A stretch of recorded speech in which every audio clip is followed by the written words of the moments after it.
बॉलीवुड के mister perfect Aamir Khan और करीना कपूर की नई आने वाली फिल्म लाल सिंह चड्ढा का ट्रेलर जारी होते ही ट्विटर सार्फिन दो ग्रोहों में तकसीम हो गए।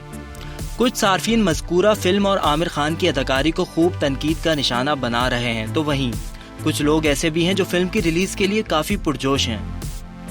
ट्विटर पर आमिर खान के मुखालफिन ने बाइकॉट लाल सिंह चड्ढा के हैशटैग के साथ खूब भड़ास निकाली। एक ट्विटर सारिफ लिखते हैं कि लाल सिंह चड्ढा हॉलीवुड की फिल्म फॉरेस्ट गम की कॉपी है। एक ट्विटर सारिफ ने फॉरेस्ट गम के अदाकार टॉम हैंक्स को मुखातिब करते हुए कहा, इस सस्ती तरीन चरबा फिल्म बनाने के लिए भारत आपसे माफी का तलबगार है। अभिजीत नामी सारिफ ने आमिर खान को मुखातिब करते हुए लिखा कि हम हॉलीवुड की मयारी फिल्मों की जान क्यों नहीं छोड़ देते।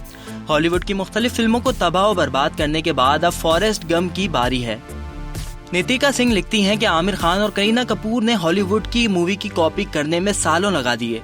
उन्होंने किसी को मुखातिब किए बगैर कहा, तैमूर की अम्मा, अगर हमने आपको स्टार बनाया है तो हम आपको सड़क पर भी ला सकते हैं। वाज़ेह रहे कि सैफ अली खान और करीना कपूर के बेटे का नाम तैमूर अली खान है। एक सारिफ ने फॉरेस्ट गम और लाल सिंह चड्ढा से मुतालिक मीम शेयर की, जिसमें उन्होंने फिल्म में आमिर खान के किरदार पर तनकीद की। महेश विक्रम लिखते हैं कि आमिर खान ने इस फिल्म में भारतीय फौज का मजाक बनाया। फिल्म में आमिर खान के बचगाना तासुरात को काफी तनकीद का निशाना बनाया जा रहा है। सोशल मीडिया सार्फिन कह रहे हैं कि एक आर्मी अफसर पर इस तरह की शक्लें बनाना जेब नहीं देता। ट्विटर पर ऐसे अफराद भी मौजूद हैं जो फिल्म और आमिर खान की अदाकारी को काफी पसंद कर रहे हैं। ख्याल रहे कि मज़कूरा फिल्म रवां साल 11 अगस्त को रिलीज की जाएगी। लाल सिंह चड्ढा आमिर खान की दीगर फिल्मों की तरह कामयाबी के झंडे गाड़ सकेगी या फ्लॉप हो जाएगी, ये तो वक्त ही बताएगा। ताहम फिल्म की रिलीज से कबल किसी भी तरह की राय कायम करना कब्ल अज़ वक्त होगा।